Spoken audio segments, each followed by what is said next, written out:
Economics के क्षेत्र में कम योगदान नहीं था।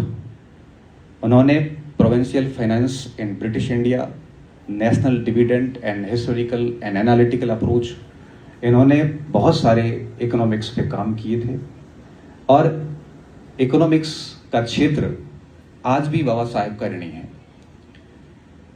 3 वर्ष की छात्रवृत्ति के बाद जब 10 वर्ष के कॉन्ट्रैक्ट पर जब बाबा साहेब वापस इंडिया आते हैं, अपनी आत्मकथा वेटिंग फॉर वीजा में लिखते हैं कि उनके साथ किस स्तर का भेदभाव हुआ।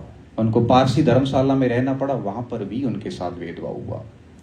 उसके बाद उन्होंने तय कर लिया कि सामाजिक समानता स्थापित करना, उन बेड़ियों को तोड़ना बहुत आवश्यक है। यही कारण था कि उन्होंने स्वयं को स्वतंत्रता संग्राम से अलग कर लिया, ये मानते हुए कि अगर दलितों को, वंचितों को अगर मुख्य धारा में लाना है तो अंग्रेजों का यह रहना जरूरी है। सवर्ण उनको इस स्तर पर लाने में बहुत बाधा खड़े करेंगे।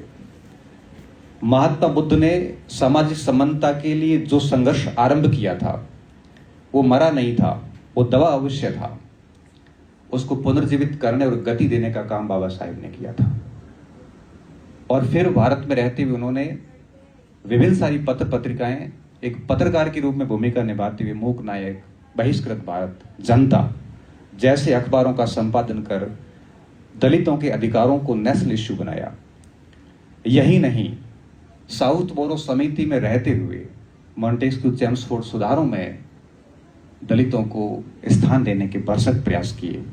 उसके बाद जब साइमन भारत आते हैं तो उनका स्वागत किया गया और उसके बाद में जब गोलमेज सम्मेलन हुए लंदन के अंदर तीनों, उनमें बाबा साहब ने भाग लिया और दलित समस्या को अब केवल राष्ट्रीय समस्या रहने नहीं दिया और इस समस्या को पूरी दुनिया के सामने रखा।